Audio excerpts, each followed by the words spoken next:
Olá, amigos e alunos da Escola Técnica Layout. Nessa aula aqui rápida, eu vou tirar algumas dúvidas dos alunos na área de eletricidade básica, com respeito a capacitor. Aí eu disse a ele, olha, vocês estão vendo aqui dois tipos de capacitores, certo? O capacitor, a gente aprende que ele tem o quê?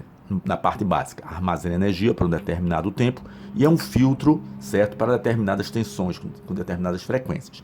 Você pode aprender agora também que o capacitor, tem alguns tipos de capacitores, esse tipo aqui, é muito utilizado nos motores como um capacitor de partida. Então você pode aprender assim, o capacitor ele armazena energia por um determinado tempo, eles são filtros, mas também eles podem ter, quando ligados a motores, podem ser um capacitor de partida, ok? Aí os alunos perguntam, professor, me diga uma coisa, qual é a unidade minha do capacitor, para a gente comprar um capacitor? Olha, a unidade dele vem em Farad, certo? F, Farad. Mas quando você vai comprar, é muito comum você encontrar os submúltiplos dele, como esse aqui, olha, dá uma olhadinha. Esse aqui está escrito o quê? Vê, vou aumentar aqui um tiquinho. 4UF, dá uma olhada se não é isso. 4UF, olha aqui, ó. 4UF, tá vendo? 4UF por 380 volts aqui que ele pode trabalhar, 380 volts AC, correto? Então, 4F. Existem outros submúltiplos, que é nanofarad e picofarad, mas a gente vai ver agora não. Olha esse aqui, ó, eletrolítico, ó, 1000 UF, tá vendo? UF, esse UF é microfarads, até 25 volts.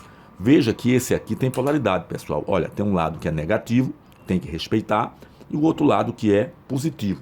Você tem que respeitar também, correto? Tem que respeitar. Agora, esse outro aqui, vocês estão vendo, olha, ele não tem positivo nem negativo, então não tem nenhuma questão da polaridade, não há problema. Aí os alunos perguntam, professor, eu tenho uma dúvida ainda, que é, qual é o instrumento que a gente faz para medir um capacitor? O instrumento correto, pessoal, para medir um capacitor é o capacímetro, que é esse aqui, ó, capacímetro digital. Ele mede as capacitâncias dele para ver se coincidem. E aí você diz que tá bom. Existem alguns multitestes que você mede aqui também, olha. Ele tem capacímetro, esse aqui é um teste maior, ele tem também capacímetro. Mas esse aqui, olha, esse menorzinho não tem capacímetro. A gente vai ter que medir nas escalas ômegas um valor aproximado. Não é tão preciso, mas a gente sabe se ele está aberto, se está em curto, certo? E está fraco, mas a gente já sabe. Mas o instrumento principal é o capacímetro, ok?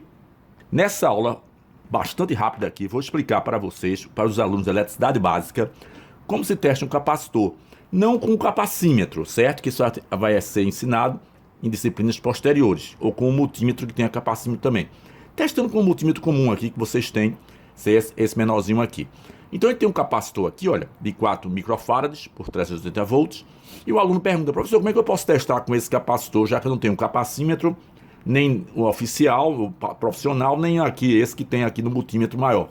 Eu digo, olha, faz o seguinte, se você vai testar capacitores aqui, ó, de 1 microfarads a 10 microfarads, usa aqui na escala de 2000K, certo? Usa aí na escala de 2000K, tu usa, e faz o seguinte, primeira providência, tu tem que fazer assim, ó, tu tem que descarregar, fazer em curto-circuito, pega uma ponteirinha e coloca de um lado do outro, ó, um fiozinho aqui que descarrega, o que tiver de energia, você bota zero a ele, né, que você faz um curto aqui, né, um condutor, você fecha ele, ó, descarregou total, bota em 200K, e verifica, bota de um lado do outro, não tem nenhum problema. Vamos colocar. Ele não tem polaridade. Vamos ver o que é que vai acontecer ali, ó. 1, 2, 3, já. Ele dá um número, ó. 600, 900, 1000. Quando chegar em 2000K, ele dá esse tracinho. Então, o que é que significa isso? Que ele não está em curto, que se estivesse em curto, ele daria 0. Se ele tivesse sem carregar, ele ficava aí nesse traço o tempo todinho, certo? Como está agora. Ele agora está assim, pessoal, por quê? Porque ele já está carregado. Quando o capacitor está carregado, ele se comporta como se fosse uma chave aberta. Então ele já está carregado, ó, ele não faz mais nada, certo? Vou novamente repetir para vocês verem. Eu vou descarregar aqui, botar ele em curto. Descarreguei ele, ó, fiz em curto, tá vendo? Ó, descarreguei, total. Eu vou fazer novamente. Olha lá, vejam. Colocando de um lado, 1, 2, 3, já. Ó, ele volta, ó. Vai até 800, 1000, 1300, 2000, pronto, então ele está carregando. Então eu já sei que ele está carregando e ele não está em curto e nem está aberto porque ele fez essa numeração aqui. Se eu colocasse aqui e ele apresentasse aqui qualquer número aqui, eu sabia que esse capacitor está com fuga. Esse é um teste básico para quem está estudando eletricidade básica. Claro, que fizer um teste mais preciso é com capacímetro, com multímetro, e tem outra maneira com tensão também, que vai explicar em outras disciplinas. Correto?